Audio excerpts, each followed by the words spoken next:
जितने भी खेसारी लाल यादव के फैन हैं उन लोगों के लिए बहुत बड़ी खुशखबरी लेकर आ चुके हैं। दोस्तों आप सबको बता दूं कि काजल राघवानी का एक पोस्ट आया है कि खेसारी लाल यादव मुझसे तुम कुछ भी ले लो, मेरे से चाहे तुम पैसा क्यों ना ले लो, मैं तुम्हारे साथ काम करना चाहती हूँ। क्योंकि भोजपुरी इंडस्ट्री में तुम्हारा साथ जब से छूटा है तब से मेरे साथ कोई भी फिल्म करना नहीं चाहता है और ना ही कोई मेरा फैन फॉलोइंग मुझे बढ़ रहा है।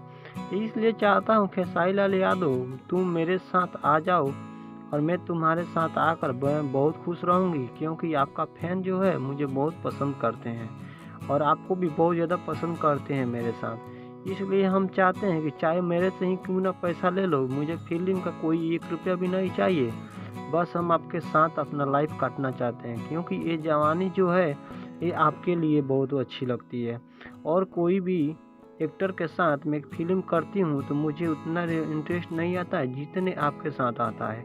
तो आप लोगों का क्या कहना है कमेंट बॉक्स में ज़रूर बताइए। खेसारी लाल यादव और अर्चना सिंह का जोड़ी आप लोगों को फिर से दिखने में मज़ा आएगा कि नहीं, और अच्छा लगेगा वीडियो तो प्लीज़ लाइक कर दीजिए। चैनल पहली बार आए तो चैनल को सब्सक्राइब कर दीजिए। फिर मिलेंगे नेक्स्ट वीडियो में, तब तक के लिए इतना ही। Bye bye, tata. Comment box में अपना राय जरूर देना।